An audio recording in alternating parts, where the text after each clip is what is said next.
Bonjour et bienvenue dans l'émission Force de vie, l'émission qui vous rend plus fort physiquement et mentalement. Je m'appelle Laurent Duchesne et je vous souhaite un bon voyage dans ce nouveau podcast.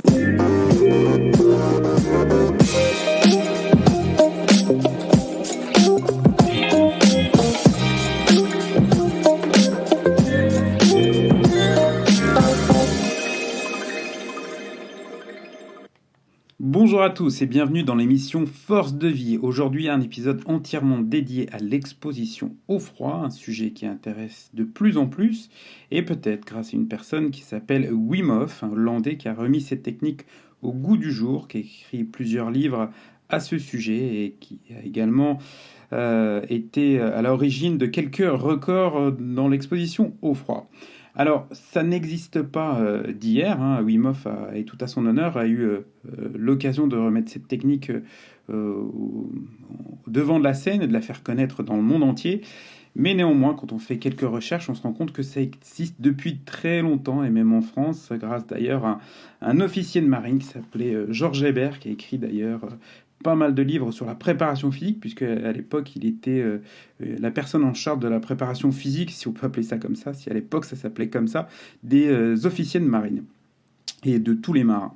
Donc d'ailleurs, je vous recommande vivement son livre qui est extrêmement intéressant, et vous allez vous rendre compte qu'à travers le livre de Georges Hébert, tout ce qui était préparation physique, mais aussi bien exposition au froid, entraînement à l'extérieur et ce qu'on appellerait aujourd'hui l'entraînement fonctionnel, existait déjà à son époque et il l'avait mis au devant de la scène. Mais revenons à notre sujet du jour, donc l'exposition au froid. Alors moi, je vais vous parler d'exposition au froid en milieu naturel, puisqu'on pourrait aussi s'intéresser à la cryothérapie, mais c'est un peu la même chose, mais c'est deux choses différentes. Donc moi, je vais vous parler aujourd'hui vraiment de l'exposition au froid en milieu naturel. Alors, tout d'abord, vous avez vu un petit peu l'histoire, mais maintenant, je vais vous parler des bienfaits de s'exposer au froid. Donc après, on parlera aussi des consignes de sécurité, puisque ça ne s'improvise pas. Mais sur les bienfaits, il y en a beaucoup. Déjà, vous allez renforcer votre système immunitaire. Vous allez également, c'est peut-être là aussi la chose la plus intéressante, c'est sur la partie circulation. Donc vous allez nettoyer quasiment 100 000 km de veines. Il faut savoir qu'on a 100 000 km de veines dans son corps à peu près. Et bien vous allez nettoyer ces 100 000 km en quelques secondes grâce à cette exposition au froid. Alors comment ? C'est simple, c'est juste une vasoconstriction, c'est-à-dire que vos veines vont se rétrécir et quand vous allez ressortir de ce bain d'eau glacée, vos veines vont faire une vasodilatation et tout ça c'est égal à un petit coup de Karcher dans tout votre schéma veineux. Donc ça c'est déjà un bénéfice énorme. D'ailleurs ça me fait penser à une personne, parce que j'ai vécu longtemps en Croatie et lorsque je me faisais masser par une masseuse et je lui avais posé la question un jour, pour toi c'est quoi les critères pas du bien-être, mais de la bonne santé, le premier critère est une bonne circulation. Donc vous voyez l'intérêt de travailler votre circulation, en tout cas de l'entretenir. Alors ensuite, on a d'autres bienfaits qui sont aussi psychologiques, je dirais, mentales. C'est-à-dire que le fait de se plonger dans un bain d'eau glacée et d'en ressortir, vous allez déjà vous sentir en vie. Complètement vivant. Si vous n'avez jamais essayé, vous verrez que c'est une exposition, que c'est une expérience, mais c'est en même temps une exposition au froid, qui vous révèle quelque part le sens des priorités et vous fait vivre dans le moment présent. Donc vous allez vraiment vous sentir en vie lors de ce bain d'eau glacée. D'ailleurs, c'est aussi un des dangers lorsqu'on le pratique. Moi, je l'ai pratiqué en mer, mais aussi bien en eau douce et également dans un lavoir. On a une sensation d'ivresse qui fait que finalement, on n'a plus froid. Donc, on va dire qu'on a froid les 30 premières secondes. Mais on s'adapte très vite quand on a une certaine technique. Et finalement, on se sent tellement bien. Donc, il y a certainement une raison. C'est que le froid est aussi un antalgique. Donc, vous n'avez aucune douleur, vous ne ressentez absolument plus rien, vous êtes comme un morceau de glace quelque part, et vous sentez très très très très bien. Donc vous n'avez plus envie de ressortir, et c'est là que peut arriver le danger, donc l'hypothermie.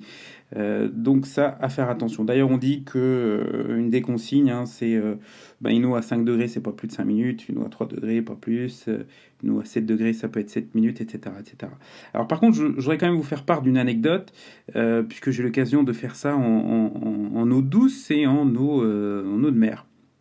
Eh bien, on pourrait croire qu'une eau de mer a une température qui reste une référence, hein, c'est-à-dire, admettons, 9 degrés, que 9 degrés, que ce soit sur une eau douce ou dans une eau de mer, c'est la même chose. Ben, en fait, même si notre indice de mesure est le même, ben, votre ressenti sera complètement différent.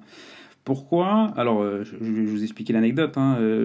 J'avais l'habitude de me baigner en eau gelée à 3-4 degrés. Donc, quand je suis allé à la mer à 9 degrés, je me suis dit aucun souci pour moi, Laurent. J'y suis allé assez tranquillement, assez serein et peut-être un peu trop. Et je suis sorti de l'eau après un bain d'une dizaine de minutes où j'ai eu vraiment du mal à me réchauffer. Alors, j'ai cherché le pourquoi.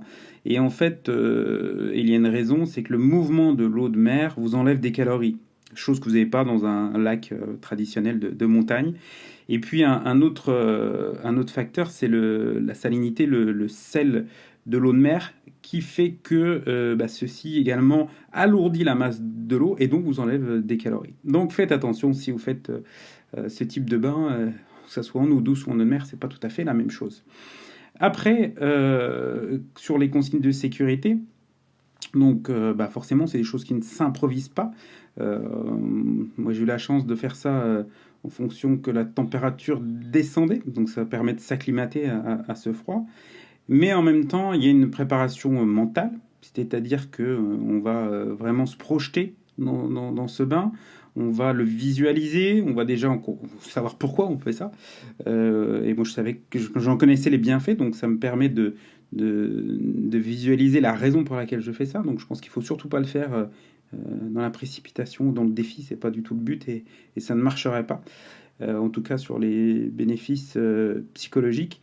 Mais par contre, bien visualiser les raisons de ce que vous allez faire et de visualiser ce bain d'eau glacée. Alors oui, je cherchais mes mots, mais je voulais vous dire une chose, c'est que lorsque vous allez dans ce bain d'eau glacée, finalement, imaginez plutôt du chaud que du froid. D'ailleurs, la sensation est un petit peu identique, hein. Il y a presque une sensation de brûlure quand l'eau est vraiment gelée. Donc finalement, vous allez prendre le chaud plus que le froid. Donc ça serait sur les consignes de sécurité. Ne le faites pas tout seul, essayez d'être accompagné et puis voyez s'il n'y a pas de contraintes avec éventuellement votre médecin. Et évidemment, c'est déconseillé aussi aux personnes enceintes et souvent aux personnes aussi un petit peu avec une immunité un petit peu fragile. Mais sinon, fortement recommandé pour toutes les personnes qui recherchent le dépassement de soi, les sportifs, sur la récupération. Après une séance, c'est extrêmement bénéfique. Donc tout ça a d'énormes bénéfices. En plus, comme je le dis souvent, c'est gratuit. Donc voilà, des bienfaits immédiats.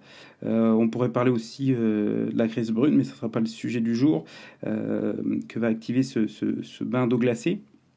Mais en tout cas, vous allez vous sentir en vie. Donc moi, je vous conseille fortement de démarrer cette pratique donc d'exposition au froid ou même d'ablution, hein. Donc on parlait de Georges Hébert au début dans son bouquin en 1909, il parlait d'ablution. Et puis un autre bienfait qui est l'aspect mental. Je discutais l'autre fois avec une personne qui fait exactement la même chose, et cette personne était un petit peu fragile et me disait, fragile en tout cas, manquait de confiance en soi, et me disait depuis que je fais ça, j'ai l'impression de faire, enfin c'est pas le cas puisqu'elle le faisait, elle me dit exactement, je fais quelque chose que très peu de gens peuvent faire. Et finalement, pour votre image de vous, pour votre confiance en vous, ça va effectivement vous renforcer. Et puis, je dirais que quand vous êtes dans un bain d'eau glacée, vous ne pensez plus au reste et vous vous concentrez sur ce moment de vie. Donc, plein de bénéfices. J'aimerais ajouter aussi sur la technique, puisque on a navigué là sur les bienfaits, l'histoire, la sécurité, mais sur la technique pour se plonger, c'est évidemment, hormis la visualisation et de connaître les bienfaits, c'est la respiration. Donc il y a un gros travail de respiration à faire avant d'aller prendre ce bain ou cette ablution. Et puis un travail de concentration énorme. Et à partir de là, je pense que beaucoup de gens sont capables de faire ça. Et je vous le conseille fortement, mais en toute sécurité. Voilà, n'hésitez pas à suivre mes podcasts, mais aussi à aller visiter mon site internet laurentduchesne.fr. J'organise un stage bientôt où on va travailler sur l'exposition au froid, mais aussi l'exposition au chaud. On va travailler sur le jeûne, sur les méthodes de respiration, le mouvement, le travail kettlebell et encore plein d'autres choses. Et cela en pleine nature. Voilà, je vous remercie pour votre écoute. N'hésitez pas à partager ce podcast et écouter les autres et aller visiter mon site internet laurentduchesne.fr. Merci, à très bientôt pour un nouveau podcast dans l'émission Force de vie dont l'objectif est de vous rendre plus fort physiquement et mentalement. Merci et à très bientôt. Bye, ciao ciao.